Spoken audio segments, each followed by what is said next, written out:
currently 27 years old, which means that I'm approximately over 1/3 of the way through my entire life based on statistics. And I spent my evening last night looking at the statistics on what are the most likely ways that I'm going to die. Based on historical data, most likely I am going to die from heart disease. And what I was seeing is that is how most people die, is actually from heart disease. And what really astounded me was that 75% of all deaths that happen because of heart disease can be prevented. The major things that are causing heart disease are things like the amount of exercise people are doing, smoking, drinking alcohol,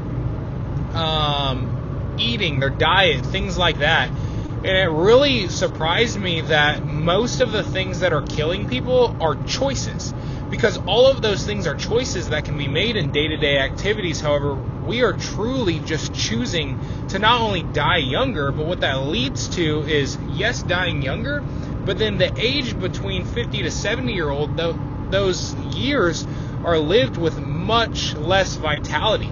So we're dying younger, and our golden years aren't very gold, they're more like brown, just because we're choosing not to exercise, eat right, we're choosing to drink alcohol because societal norms say that it's fun, it's for partying, and then we act like it's not super bad for us.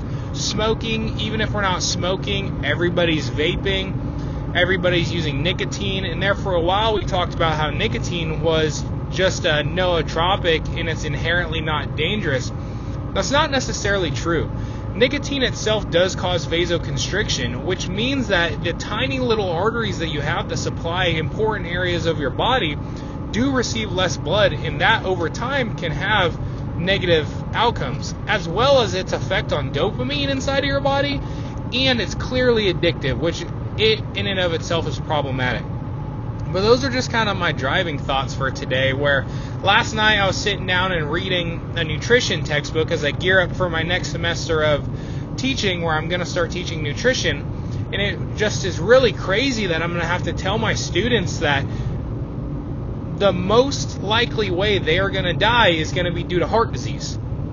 And all of those deaths, not all, but most of those deaths are preventable with good choices. Now, the real question is we have been telling people this for decades, because this has been happening for decades.